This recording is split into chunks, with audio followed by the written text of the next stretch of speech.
anak-anakku yang semoga Allah selalu memberikan rahmat dan inayahnya. Kita akan melanjutkan pengajian kita malam hari ini yang memegang ada yang bisa tinggal dari pelajaran kita pada malam hari ini. Baik, kita akan mulai baca kitab-kitab di halaman 8, lanjutan dari halaman sebelumnya. Wa kadzalika fi sa'iril akhlaqi nahwal juda wal bukhli wal jubn wal jara'ati wat takabbur wat tawadu wal ifwa wal israf wat tafkir wa ghairiha. Wa kadzalika, dan begitu juga, bisa iril akhlak, untuk akhlak itu. Nah, kita tahu bahwa saja pada pelajaran yang lalu kita belajar tentang pelajaran yang kaitannya dengan lahiriah. Ada fikih, ada usuluddin, itu untuk yang penampakan lahiriahnya. Itu harus ada ilmunya. Kalau kita mau salat, maka harus belajar tentang ilmu tentang salat itu lewat fikih. Nah, ada juga yang batin, penguatannya lewat batin. Itu yang kita sebut dengan ilmu akhlak. Ilmunya adalah ilmu akhlak. Kalau akhlak itu pembiasaannya. Jadi kalau dia sudah mendarah daging di dalam diri kita, maka itu menjadi akhlak. Kalau dia belum mendarah daging, maka itu masih ilmunya. Anak-anakku tahu dilarang bicara. Itu ditahu.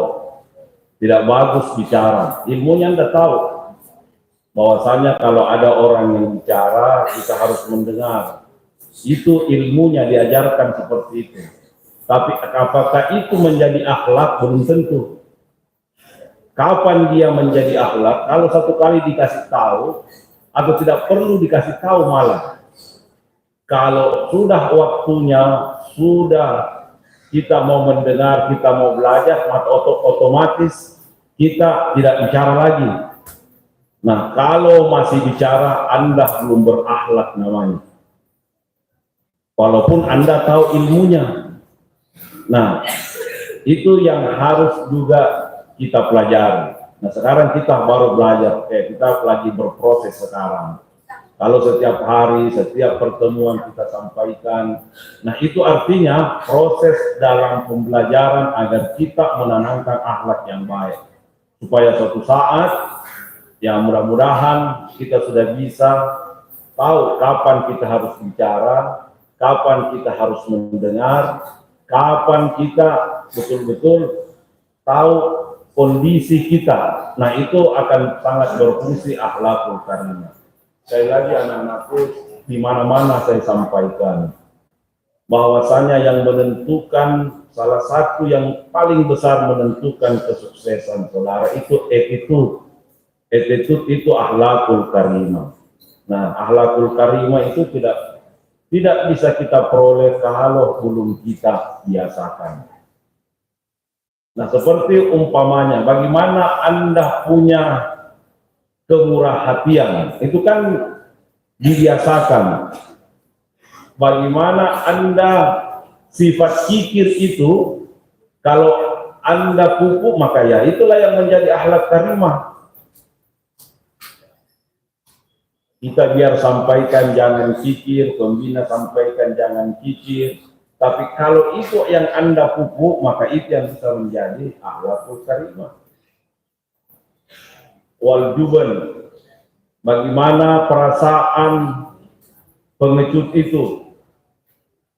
Wal jara'ah, Bagaimana yang harus Anda berlaku tegas. Wa takabbur, bagaimana apa yang dimaksud dengan sombong.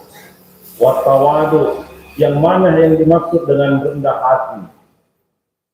Wal ifwah, bagaimana yang kita sebut dengan orang yang elas, yang punya rasa murah hati. Wal israf, boros. Wa tahtir, itu adalah orang yang sangat perhitungan. Ya, jadi ada yang kikir bakhil, ada tahtir itu sangat perhitungan. Wa ghairiha, dan semuanya itu seperti akhlak. Jadi akhlak itu, ya kalau bahasa Indonesia, kalau kita mengatakan tidak berakhlak, itu artinya bukan tidak punya akhlak, tetapi akhlaknya akhlak yang tidak baik.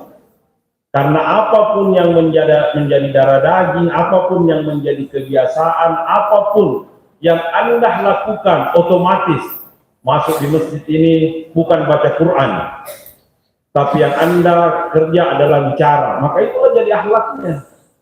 Kalau Anda tidak ubah itu dengan menjadi baca Quran, maka itulah yang terus berkembang menjadi akhlak yang mendarah daging pada anak-anakku sekalian.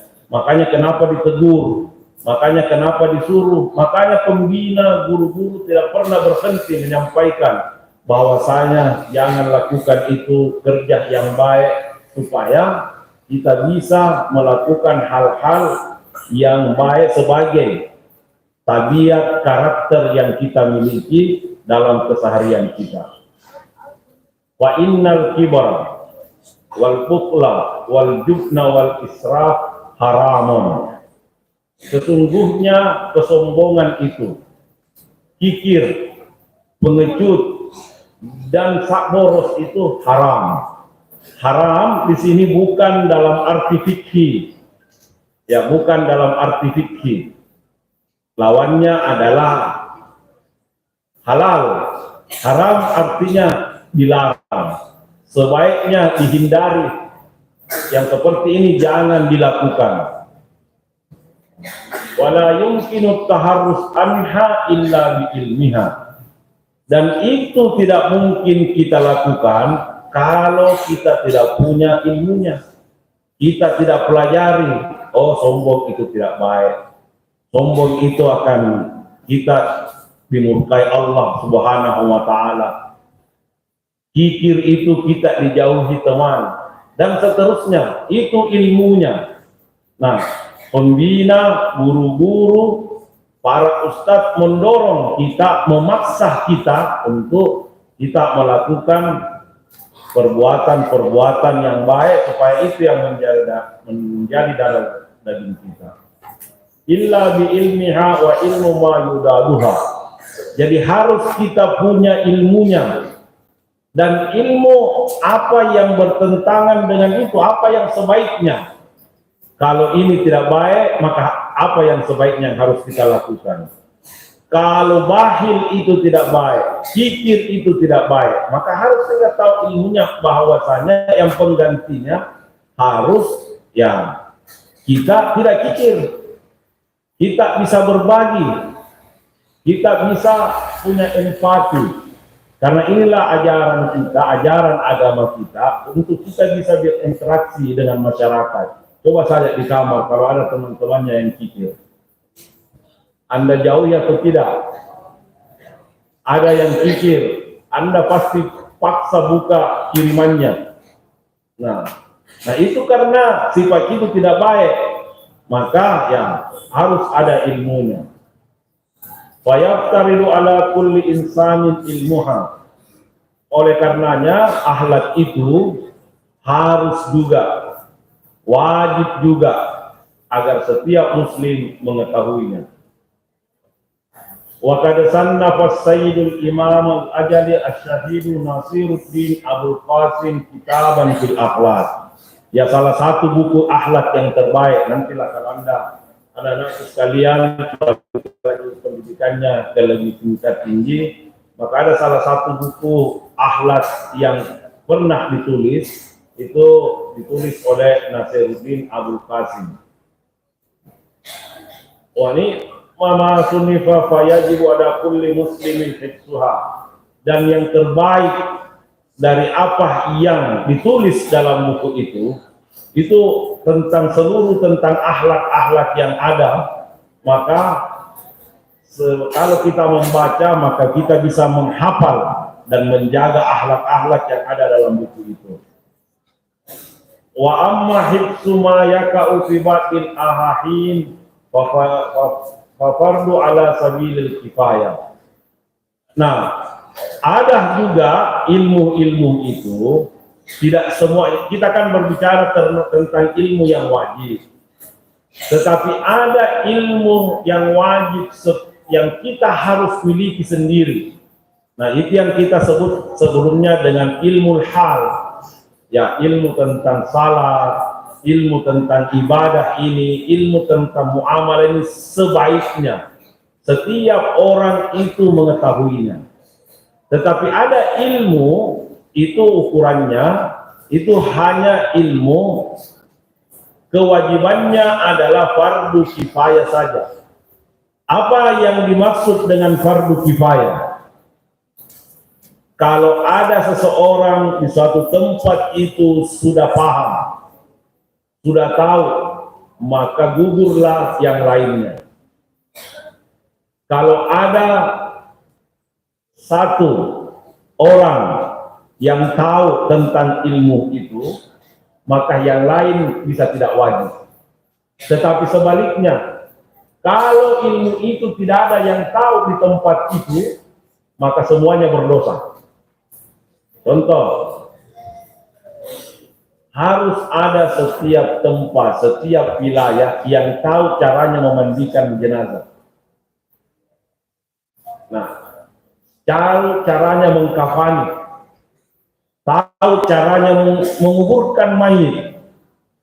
Nah, ini tidak fardu ain, tidak wajib bagi kita, tetapi harus dalam wilayah itu harus ada yang tahu, tidak boleh tidak. Nah, sebagai orang yang belajar di pesantren, maka seharusnya kita menjadi bagian yang tahu tentang ilmu itu. Nah, sehingga teman-teman kita, saudara-saudara kita yang tidak tahu, tidak menguasai ilmu itu, kewajibannya menjadi gugur. Kenapa? Karena ilmu seperti ini, idza qama bihil batu fi baladatin saqata anil baqi. Kalau ada sudah yang tahu, maka hukumnya, kewajibannya atas yang lain itu menjadi hilang atau jatuh.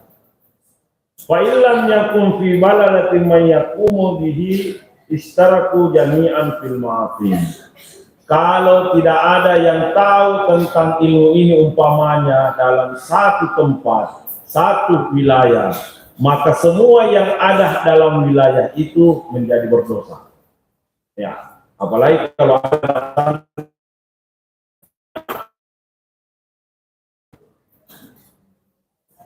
wajibu 'alal imam ayyamurahum bidzalika wa yujbira ahlal baladi an dzalika. Kalau itu tidak tahu, maka kewajiban pimpinan, kewajiban kepala desa, kewajiban wali kota, atau kewajiban di pesantren ini harus ada yang tahu malah. Ya, jangan-jangan di pesantren ini justru tidak tahu itu. Nah, itu lebih berdosa lagi kita kalau ada di pesantren ini, tiba-tiba ada orang meninggal di pesantren ini, kemudian justru kita mengambil orang lain untuk mengkafaninya, bagaimana menguburkannya. Maka ya harusnya pimpinan, harusnya pemerintah yang punya wewenang itu tanggung jawab untuk memaksa setiap orang minimal ada yang paham tentang ilmu ini. Fakila bi annal ilmu ma yaqa'u ala nafsihi fi jamil ahwal fi manzalatis ta'am. Nah, ada ilmu-ilmu itu ukurannya dalam setiap orang itu kedudukannya seperti makanan. Apa itu? Ada yang memang kita jadi wajib di dalamnya. Mengetahui ilmu tentang agama kita, usuluddin itu wajib kita tahu. seperti seseorang yang butuh makan, maka kita butuh tahu untuk dasar-dasar agama kita, akidah kita tahu kita kenapa kita umpamanya rukun iman kita 6, kenapa bukan 5. Nah, itu harus tahu dasar-dasarnya. Wajib bagi kita tahu itu. Kenapa kita disuruh salat, kenapa kita disuruh zakat. Kita harus tahu yang mana sah, yang mana membatalkan salat kita, dan seterusnya. Nah, itu seperti makanan yang menjadi kewajiban kita. Yang kita kalau tidak makan terasa lapar. Maka ilmu yang seperti ini, ilmu yang menjadi dasar bangunan kita beragama, maka itu wajib untuk kita pahami. Labudda li kulli wahidin min dzalika. Yang harus setiap orang wajib atasnya untuk mengetahuinya. Ada juga yang kedudukannya itu bimanzilatis dawa yahtaju ilaihi fi ba'dil awqat. Ada juga ilmu-ilmu bantu yang kadang-kadang kita butuhkan. Kadang-kadang yang menjadi, ya kalau di fikih ada ilmu usulnya. Nah, itu ilmu bantunya. Ya, ada ilmu-ilmu, ya kalau wajibnya adalah ilmu bahasanya umpamanya. Ya, kalau kita mau kasih naik sedikit, ya supaya ada ilmu bantunya, kita paham tentang usulnya. Nah, kita belajar hadis. Nah, hadisnya kita paham matanya. Nah, bagaimana kita juga punya ilmu hadisnya. Nah, itu yang kemudian yang saling membantu kita. Nah, ada ilmu yang kemudian kata penulis ini, ilmu yang justru diharamkan. Jadi tidak semua kita harus pelajari, tetapi justru ada yang diharamkan. Katanya, wa ilmu nujum bi manzilatil marad wa ta'allamuhu haramun. Nah, ini seperti penyakit, mempelajarinya itu dilarang. Nah, kalau kita berbicara tentang ilmu perbintangan, ada dua. Ada astronomi, ada astrologi. Astrologi itulah yang anak-anak biasa baca, ada Pisces, ada Capricorn, dan seterusnya. Nah, ilmu nujum di zaman Nabi, ilmu itu untuk selalu orang bertanya tentang masa depan. Maka kemudian Nabi itu melarang, mengharamkan, karena kita selalu tanya, saya bagaimana ke depan? Nah, bagaimana nanti saya jadi apa, dan seterusnya. Nabi melarang itu. Nah, sekarang dengan berkembangnya ilmu pengetahuan, ada namanya astrologi. Astrologi itu kemudian dari situ kita punya karakter terbaca. Nah, saat ini terbagi dua ulama.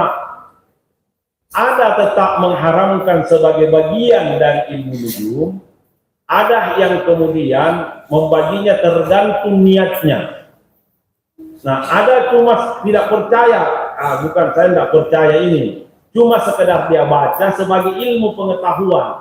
Bahwa kemudian dalam pembacaannya terhadap astrologi yang dia mengatakan, kok sepertinya sifat-sifat saya sepertinya ada di sini.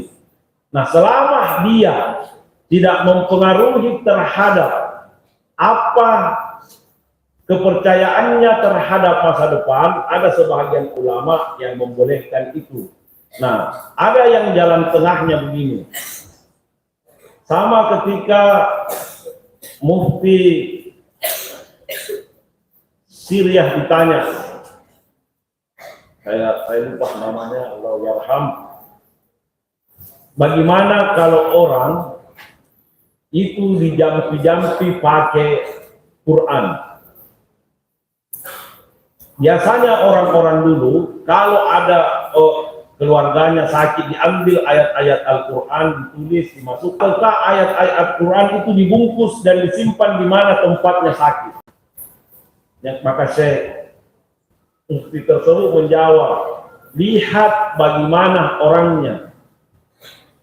Kalau dia memang termotivasi, tersugesti dengan itu sehingga dia bisa cepat sembuh, selama dia tidak keluar dari keimanannya, maka itu dibolehkan. Tapi kalau dia bisa diberikan seperti itu dan kemudian bisa terganggu keimanannya dan berkata inilah penyembuhnya dan seterusnya, maka jangan berikan. Nah, jadi tergantung niatnya. Nah, itu yang kemudian ya ada yang mengambil jalur seperti ini. Jadi kembali kepada niat seseorang dan bagaimana keadaan seseorang itu, kondisi keimanannya. Jadi ya kita lihat saja, kalau anak-anakku cuma melihat bahwasannya ini dan Anda tidak percaya, ya silahkan saja. Nah, ada yang membolehkan seperti itu. Li'annahu yadurru wa la yanfa'u wal haru min qada'illahi ta'ala wa qudratihi, karena percaya terhadap wujud itu bisa tidak ada manfaatnya, tidak ada gunanya, bahkan itu bisa mencelakai, dan lari dari kadar Tuhan itu dan kadarnya itu tidak mungkin. Wayam bagi li kulli muslimin ayyastaqilla fi jami awqatihi. Nah, ada di dalam tradisi kita, dalam teologi kita ada kadar. Sederhananya adalah kalau ada ketentuan Tuhan yang kita tidak punya andil di dalamnya, tidak ada ikhtiar kita di dalamnya, maka itu menjadi kehendak Allah Subhanahu wa Ta'ala. Nah, tetapi kalau Anda punya andil di dalamnya, Anda mau jadi apa umpamanya? Setelah ini Anda mau kemana? Itu artinya Anda, anak-anakku sekalian, ada ikhtiar di dalamnya. Kalau kita punya andil di dalamnya, maka itu kadar. Nah, itulah ketentuan Tuhan. Jadi dua-duanya ketentuan Tuhan. Ada adalah kita tidak punya andil sama sekali. Allah sudah menetapkan kita begitu. Kita lahir di sini, kita kemudian menjadi orang Indonesia, tidak ada sama sekali sumbangsi kita. Tidak boleh kita mengatakan tidak ada pilihan kita. Tidak ada orang yang mau keluar dari perut ibunya kemudian dia berkata saya mau lahir di Eropa. Tidak ada. Nah, dia lahir saja di kampung. Lahir di kampung itu ketentuan Tuhan karena kita tidak ada andil di dalamnya, tidak ada ikhtiar dalamnya. Tapi kalau Anda mau jadi orang baik, mau Anda punya akhlak yang baik, mau disenangi orang, mau menjadi orang yang berguna, maka itu artinya Anda punya andil di dalamnya dan itu takdir. Oleh karenanya takdir anak-anakku sekalian Anda yang tentukan. Karena Anda punya andil di dalamnya. Mau jadi apa, mau bagaimana, dan Anda ingin kemana akan datang. Maka itu menjadi takdir anak-anak sekalian, maka dimulai dengan ikhtiar yang baik-baik. Nah, oleh karenanya ada dua ketentuan seperti ini, maka penulis buku ini, Sarmuji berkata, sebaiknya likulli muslimin ayyastagilla fi jami' awqatihi bi zikrillah. Jadikanlah waktu-waktunya itu, seluruh waktunya itu hanya mengingat kepada Allah Subhanahu wa Ta'ala. Wa doa, kemudian dia banyak berdoa. Tadarru, kemudian banyak merenung, banyak meminta, banyak bermohon dengan penuh kerendahan hati kepada Allah Subhanahu wa Ta'ala. Wa qira'atul Quran, perbanyak Anda baca Quran.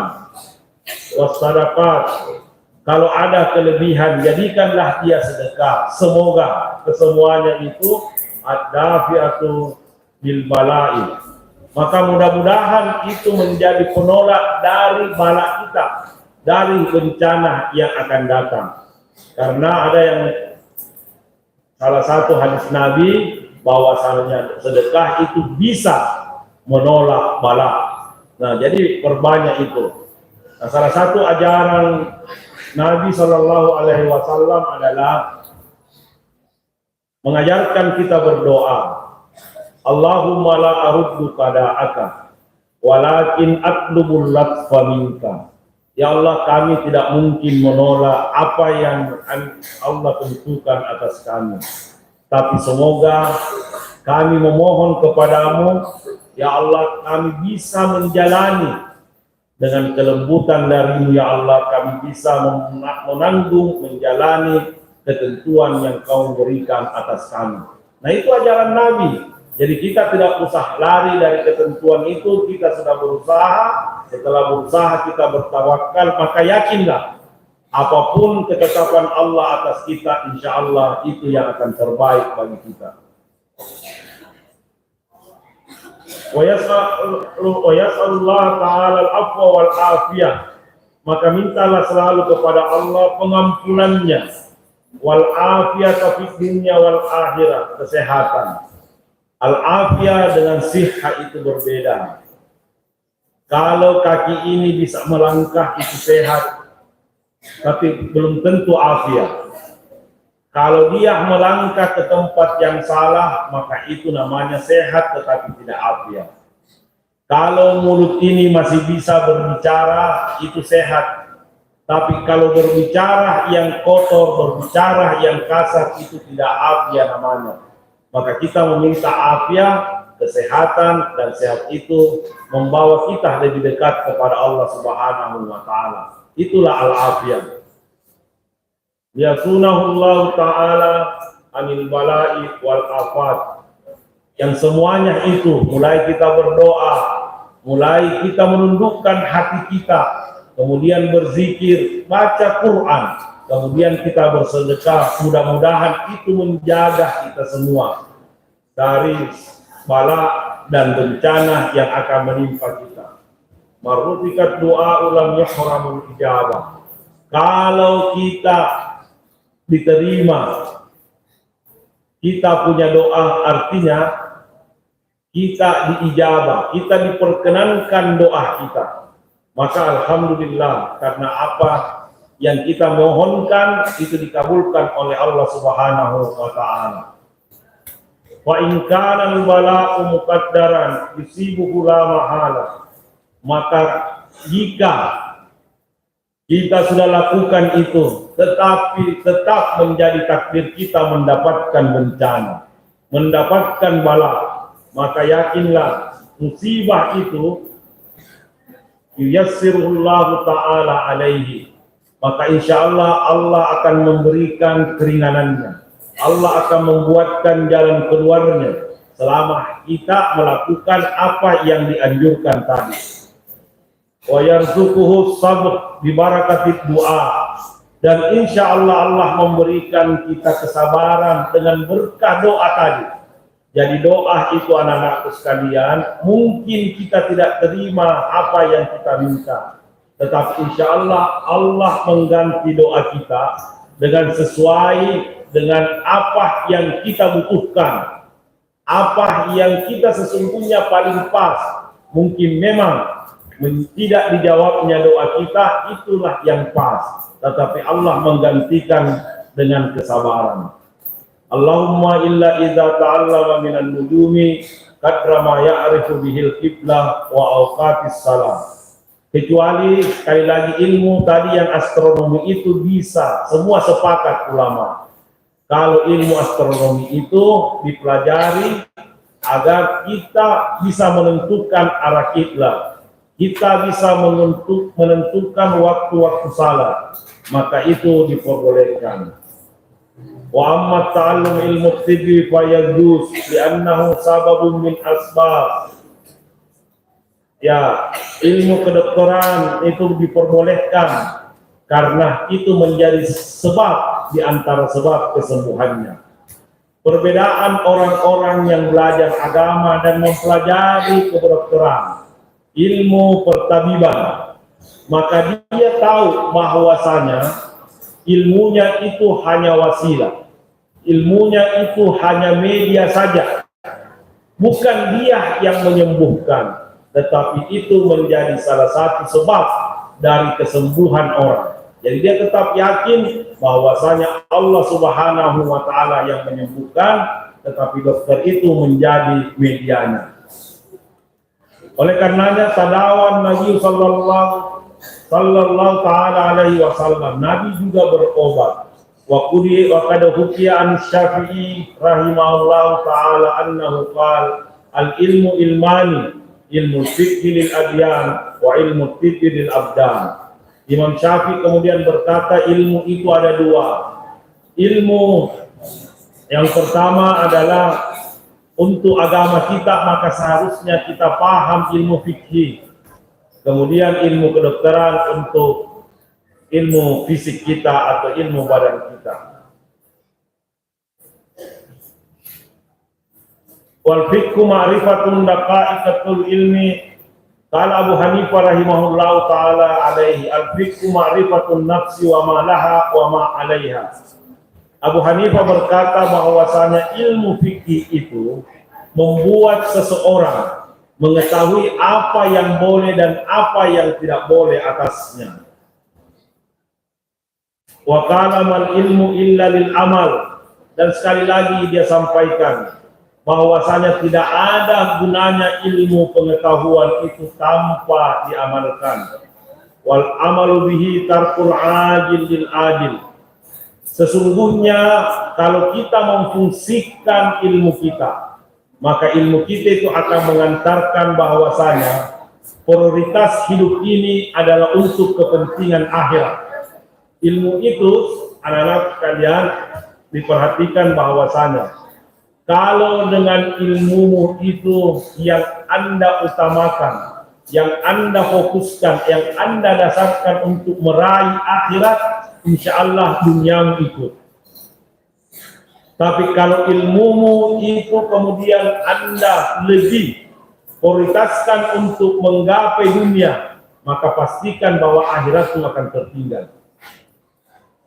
Kalau Anda nanti dihadapkan di masyarakat karena Anda ada ilmu itu kemudian bisa Anda diberikan janji-janji, tapi ilmu itu dan janji itu membawa Anda jauh dari Allah Subhanahu wa taala, maka itu artinya Anda pentingkan kehidupan dunia. Kalau ilmu itu mementingkan kehidupan dunia, maka agama ini, akhirat ini akan Anda tinggalkan atau ditinggalkan oleh akhirat. Oleh karenanya jadikanlah ilmumu itu untuk menggapai ridha Tuhanmu, untuk menggapai cita-cita agamamu. Kalau Anda memperhatikan untuk agama ini, maka insya Allah dunia ini akan ikut, karena kita memperhatikan apa sesuai dengan keinginan Allah Subhanahu wa taala. Yang bagi lil insani alla yaghfir an nafsihi wa ma yanfa'uha wa ma yadurruha fi aulaha wa akhiraha. Oleh karenanya hendaklah setiap orang yang punya ilmu itu melihat dari setiap langkahnya mana yang dia prioritaskan untuk dunia dan akhiratnya. Kalau bertentangan antara dunia dan akhirat itu, maka pilihlah akhirat. Insya Allah dunia kita akan dijamin oleh Allah Subhanahu wa taala. Wa yastajlibu ma yanfa'uha wa yajtanibu ma yadurruha. Kalau kita sudah bisa tempatkan itu, maka kita bisa mengambil apa yang bermanfaat dan membuat jauh apa yang kemudian yang mendatangkan mudarat.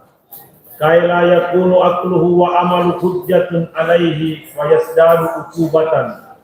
Agar ilmu, akal dan amal kita ini jangan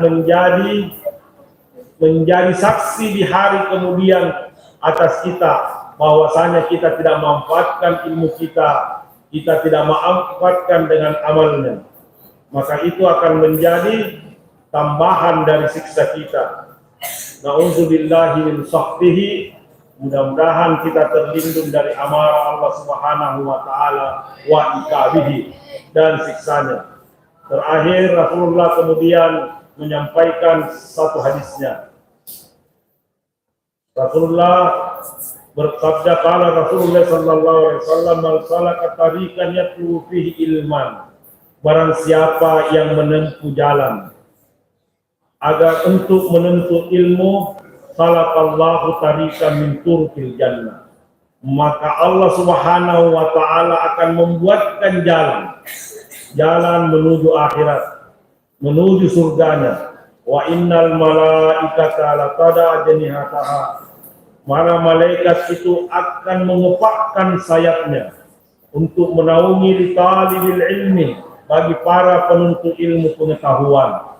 Wa innal alima yastaghfiru lahu fi man fis samawati wal ardh. Ketahuilah anak-anakku sekalian, orang-orang yang berilmu itu, semua yang ada di langit dan bumi memintakan ampun kepadanya.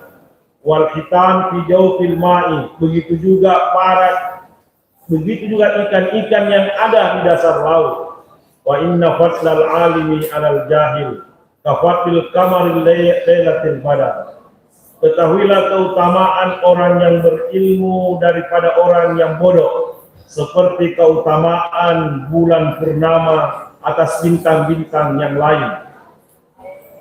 Wa annal ulama'a warasatul anbiya, ketahuilah bahwasanya ulama itu adalah pewaris para nabi. Wa innal anbiya alam yurasuhu dinaran wala dirhaman. Ketahuilah para nabi itu tidak mewariskan dirham, tidak mewariskan dinar. Wa innama warasul ilma, tapi dia mewariskan ilmu pengetahuan. Faman ahazahu faqad ahasa bihadzin wafir. Sesungguhnya barang siapa yang memilih ilmu pengetahuan itu, maka sesungguhnya dia sudah memilih yang terbaik, dan itu sangat banyak. Semoga kita dalam pesantren ini, waktu-waktu kita bisa kita pergunakan untuk mendapatkan manfaat dari belajar. Tapi dari yang paling penting itu, biar sedikit ilmu kita, tapi ilmu itu diamalkan. Tidak ada gunanya kita banyak belajar, tapi ilmu yang kita tahu itu tidak ada yang diamalkan sekalipun. Mudah-mudahan pesantren ini menjadi wasilah kita semua untuk mengamalkan ilmu yang kita dapatkan. Wassallallahu ala sayyidina Muhammadin wa ala alihi wa sahbihi wa sallam. Allahumma ja'alna minal ladzina yastami'una al-qawla wa yattabi'una ahsana. Allahumma la tada' fi makanina hadza dhanban illa ghafarta, wa la 'aiban illa satarta, wa la maridan illa syafaita, wa la taliban illa najjahta, wa ja'ala hajatan min awadi dunya wal akhirah ya la karidan illa yassartaha wa farajtaha ya rabbal alamin. Allahumma 'allimna bima yanfa'una wa anfa'na bima 'allamtana. Rabbana zalamna anfusana wa illam taghfir lana wa tarhamna lanakunanna minal khasirin. Rabbana atina fid dunya hasanah wa fil akhirati hasanah wa qina azabannar. Subhana rabbika rabbil izzati amma yasifun wa salamun alal mursalin walhamdulillahi rabbil alamin. Assalamualaikum warahmatullahi wabarakatuh.